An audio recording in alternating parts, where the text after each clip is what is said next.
O amor pelas carnes moveu o nosso convidado de hoje para se profissionalizar no exterior. Considerado o Neymar do churrasco, ele foi o primeiro brasileiro a se tornar juiz e membro da Kansas City Barbecue Society e da Meatstock Australia. Caramba, hein? Olha que moral. O marido da Mara e pai da Larissa e da Isabela abandonou o mercado corporativo para se dedicar integralmente a essa paixão. Na semana que vem ele coordena a equipe brasileira que participará pela primeira vez do Campeonato Mundial de Churrasco no Texas, nos Estados Unidos, o que não é pouca coisa, porque lá os caras se amarram num churrasco, né? Seja muito bem-vindo aqui ao nosso programinha de rádio, ao nosso Morning Show, Daniel Lee. Muito bom ter você aqui com a gente, hein? Bom dia, Edgar. Obrigado, Caião, Paulinha, o Vini, o Fefito, o Matheus aqui. Obrigado e todos os ouvintes aí da Jovem Pan. Eu quero saber aí, quero que você conte pra gente aí de partida e já sobre a sua expectativa de representar o Brasil, que tem uma tradição churrasqueira também, mas tá lá, representando em uma das competições mais tradicionais do mundo, no Texas, a terra dos fazendeiros. Barbecue. Né? Exatamente, é um evento que vai abrigar o maior leilão de gado do mundo, né? Então a expectativa é em Houston, a gente levar pela primeira vez uma equipe brasileira, né? O Brasil, ele nunca foi representado como equipe participante, competindo em competições de barbecue, e a gente vai estar lá junto com outras 200 equipes mundiais nessa maior festa, vamos falar assim, de carne, de gado e tudo que envolve o mercado de proteína animal. É uma fumaceira só, né? Eu queria saber como é que é, porque tipo, sei lá, futebol, vale, joga né? uma equipe contra Como é que faz o outra, é gol? uma partida, exatamente. A gente vê o Masterchef, os caras fazem a comida num tempo e aí tem os jurados que experimentam. Como é que é lá? Bom, basicamente a gente vai apresentar cortes defumados, típico do churrasco americano, churrasco defumado. A gente vai estar utilizando aquelas carretas defumadoras que pesam 1,5 toneladas, que são puxadas, né, em trailer, em caminhão e por aí vai. A gente está com 10 equipes e todos vão participar em 4 categorias. Nesta edição, especialmente, serão 5. Vamos servir frango, costela de porco, a sobrepaleta suína, o peito bovino e uma sobremesa. Todas elas devem ser defumadas, a gente utiliza lenha frutífera, uma lenha controlada. Até a sobremesa? Até a sobremesa. Você ficou curioso? Pois é. E, por exemplo, o peito bovino, né, é típico do churrasco defumado, a gente utiliza carnes duras, então carnes com longa cocção, então a gente vai varar a madrugada. Tipo dianteiros, assim? O dianteiro do animal, o animal de tração dianteira, carnes duras, então o peito bovino vai demorar mais ou menos 18 horas para ficar pronto. Daniel, acho que é oportuno você explicar um pouco para o nosso ouvinte, porque muita gente comeu peru defumado, não sei o que lá, defumado, o presunto defumado, mas não tem ideia do processo da defumação. Como é que se dá isso? Bom, industrialmente falando, muitos mercados, muitas indústrias utilizam a fumaça líquida, tal fumaça líquida, né? Uhum. Mas hoje a gente está apresentando produtos... Mas essa é uma fumaça Nutella, vai, pô. É a fumaça Nutella. A fumaça raiz mesmo, a gente quer a raiz mesmo. A fumaça raiz, basicamente, utilizamos lenhas, né? Fumaça Rodrigo Hilbert. Inclusive, né, a gente fez um programa junto com ele muito bacana. Tá vendo? Mas a fumaça a gente utiliza de árvores frutíferas, porque basicamente não utilizamos lenhas não frutíferas porque tem resina. A resina leva toxina à carne, então basicamente utilizamos lenhas de árvore frutífera. E aí fica num ambiente fechado com a fumaça ali bombando para o alimento pegar o gosto da fumaça. Exatamente, é o que a gente chama de pit smoker, que é aquela carreta de defumação, 1,5 tonelada, é um show à parte no churrasco, né? Daniel, deixa eu te perguntar uma coisa. Vocês só consideram um churrasco, tipo churrasco raiz, churrasco de carne vermelha? Porque eu, por exemplo, não como carne vermelha desde os 12 anos. Vocês ficam chateados de fazer um franguinho, um peixinho? E o que você acha do churrasco de melancia da Bela Gil? Bom, Vamos por partes. Por partes.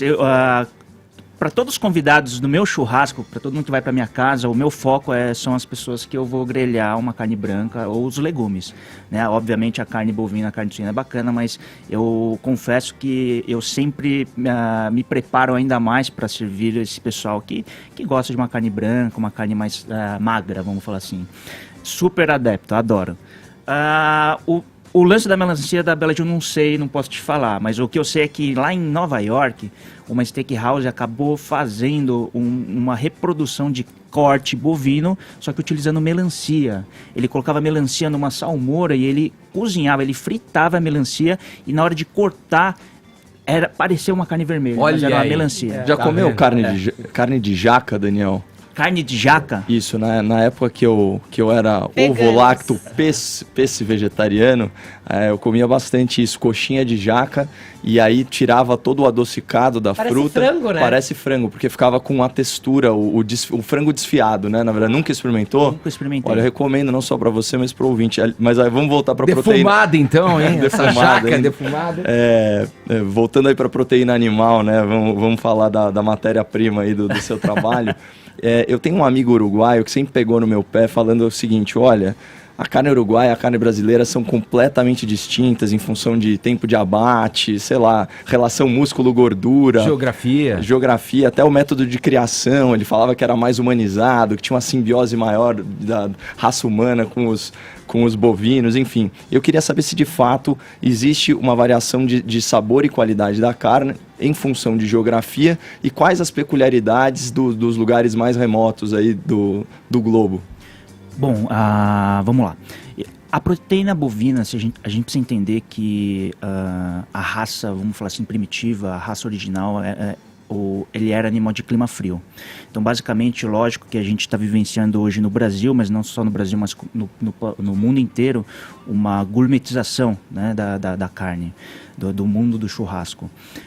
O Brasil ele é um país de clima frio, então historicamente os bois tiveram que se adaptar e apresentar uma genética mais rústica para aguentar esse clima quente, né? Desculpa, clima quente.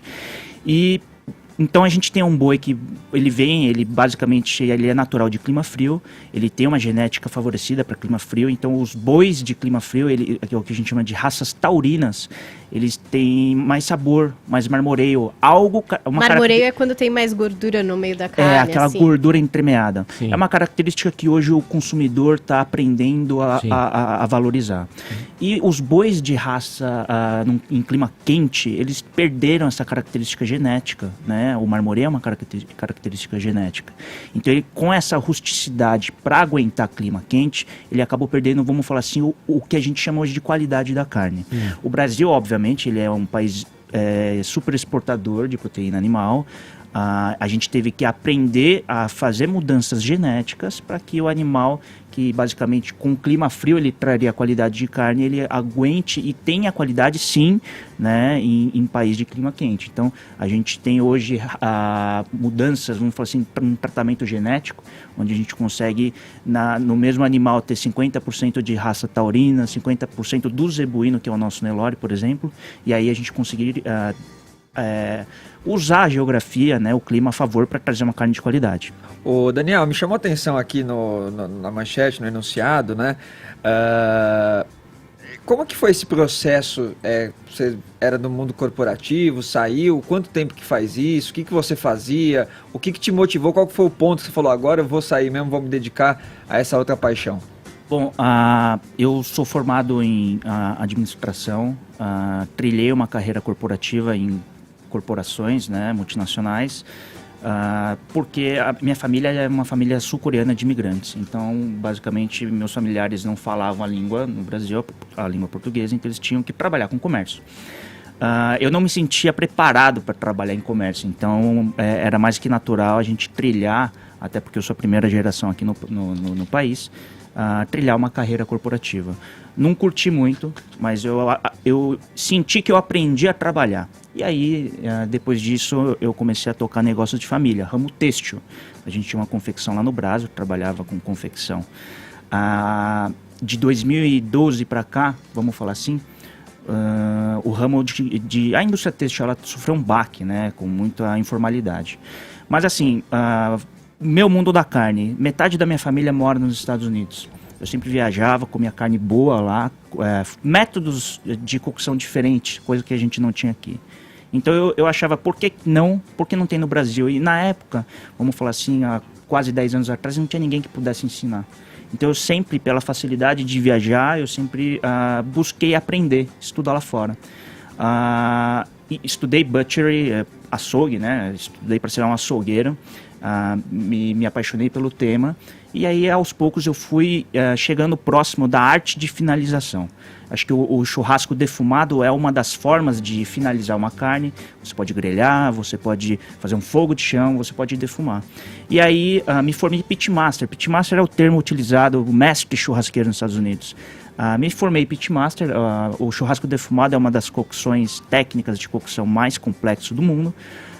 E pela minha facilidade com o mercado, vamos falar assim, contatos no mercado americano, eu fui convidado para ser juiz de competições de churrasco americano. Então me formei juiz de competição de churrasco americano no Tennessee, pela KCBS. Fica sem comer uns 2 dias antes? Pois é, Nossa, bastante. deve ser Você prova de tudo, de todo tipo de carne, você vai passar por você, da sobremesa, desse menu que você falou, que são Exato. submetidos os competidores. Aí, Exato. né? E nos Você Estados já Unidos, sabe o caminho para vencer, né? Nos Estados Unidos é um negócio levado muito a sério. Muitas famílias cruzam o país inteiro para competir, porque isso pode mudar a vida de muita gente lá fora. Daniel, você assiste reality show de churrasco? Tem o Barbecue no SBT, eu não sei se você acha que ele é bem executado ou não. E aí eu tô pensando aqui, tava pensando no conceito de reality show, todo brasileiro é meio churrasqueiro, né? Tem sempre aquele pai, aquele tio que já acha que manda bem no Assar uma churrasco. carne, mundo vamos sabe, assar. Belo. Aquele pão de É. alho, Fazer um churrasco, queijo meu. coalho. Que conselho você Greta. pode dar pra alguém que se acha churrasqueiro, mas que esquece disso, ou pra alguém que tá querendo começar no churrasco? Bom, Fifito, vamos lá. O Barbecue Brasil é um programa muito bacana, acho que ele está na 3ª edição. Eu, inclusive, na 2ª e na 3ª, eu fui convidado especial para julgar uma das provas. É um programa muito bacana, ele tem uma proposta de levar o amadorismo e mostrar o churrasco, né, as diversas técnicas.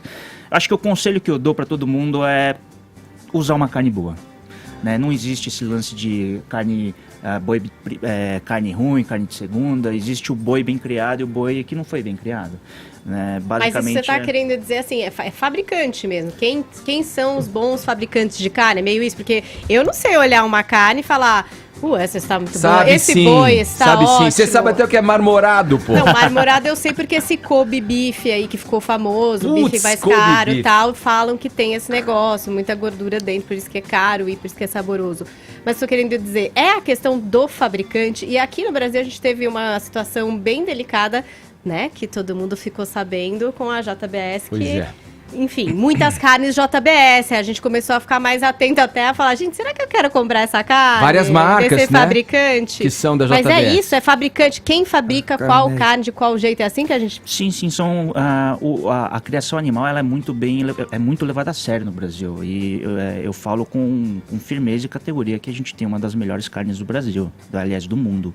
Né? Exportamos e criamos uma das melhores carnes do mundo. Mas, basicamente, para o consumidor é isso. A gente está vivenciando uma gourmetização da categoria, do ramo de carnes. No passado, a gente ia para um açougue e pedia uma peça de alcatra, picanha e por aí vai. E hoje você tem boutiques de carne que tratam animais com raças diferenciadas. Você tem uma carne de Angus, você tem uma carne de Wagyu, Kobe, por aí vai. Então, basicamente, é confiar no criador, confiar na boutique de carne, no selo, na marca, na qualidade. Eu acho uma loucura, quando eu era criança era só boi. Aí agora tem Wagyu, tem Angus, você vai ouvindo era, tipo, essas coisas. 100 gramas de patinho moído duas carne de vezes. vaca, É. né? Carne de Nem sei vaca. de quem é. Exato. Tinha Agora, essa aí, Daniel, né? você está falando da carne brasileira.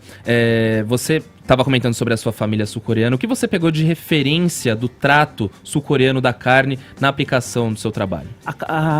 O animal sul-coreano, muitos não conhecem ainda, porque o Kobe, o Wagyu do Japão, ele é muito mais conhecido. Mas na Coreia existe uma raça chamada Hanu, que também é muito boa, é um boi taurino muito bom. O churrasco coreano é uma das artes de finalização da carne. Ele é uma característica muito interessante. A gente está falando com o Edgar aqui, ele é utilizado muito aquelas chapas, né, molhos adocicados, mas independentemente da técnica ou do animal, tudo se parte de uma boa matéria-prima. Sim. O melhor churrasco vem de uma boa matéria-prima. Você ser um churrasqueiro dentro da sua casa é de uma boa matéria-prima. Seja você fazer num churrasco coreano, seja você fazer um churrasco defumado, ou seja um parrilheiro como um uruguaio, um argentino, ou até fazer a nossa picanha, né, com sal grosso e por aí vai. Então, tudo vem da matéria-prima. Tem, óbvio que uma grande parcela da população se tornando vegana, existe esse movimento muito grande, as pessoas repensarem o consumo de carne, ou, enfim, diminuírem o consumo de carne, enxergarem que aí também é um caminho até para a preservação ambiental. Como que você entende esse movimento? Você, trabalhando com isso, defendendo o churrasco? Eu acho que a gente, como um amante, vamos falar assim, deste mercado, a gente tem formas de trabalhar. Eu acho que a gente não é vilão, a gente não tá para bater ou entrar de frente com nenhum outro movimento. É uma tendência mundial esse consumo consciente, né? Obviamente uma gourmetização traz também um consumo desenfreado de carne. A gente tem aqueles cálculos para fazer churrasco, Sim. 300, 400, 500 gramas por pessoa, mas o que a gente tenta mostrar é a paixão dentro desse ramo, desde uma tendência muito forte ao craft butcher, de você desossar o animal e você extrair o melhor dele. Sim. A gente mostrar ao consumidor que não é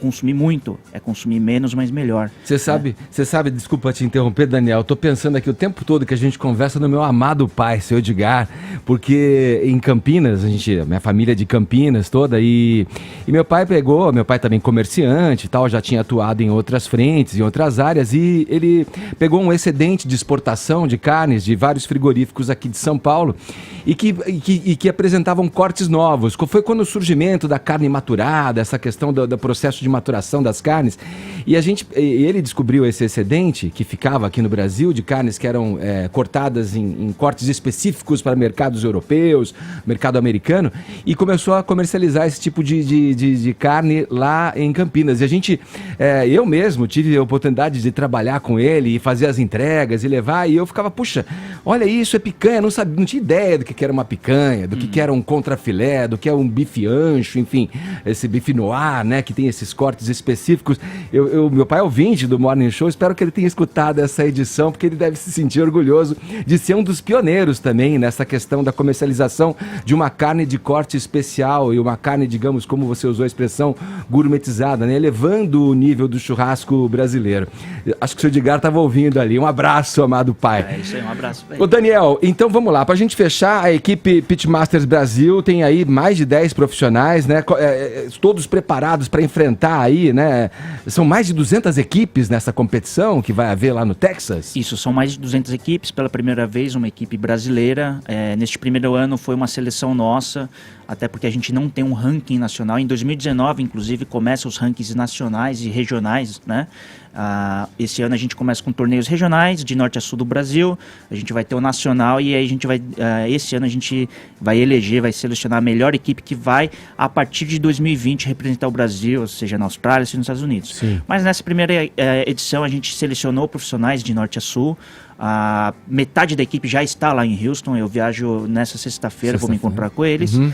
E o bom disso tudo é uma grande confraternização. Tirando o lado competitivo, óbvio, a gente vai competir nas 4 categorias: frango, porco, peito, bovino e sobremesa. Mas mais do que isso é o ganho de a gente compartilhar um ringue, vamos falar assim, com equipes e aprender churrasco do mundo todo e hastear, né, a nossa bandeira, Boa. a bandeira brasileira. Boa, sorte pra você, equipe. Daniel Lee com a gente aqui, especialista em churrasco, em barbecue defumado, né? Smoked barbecue.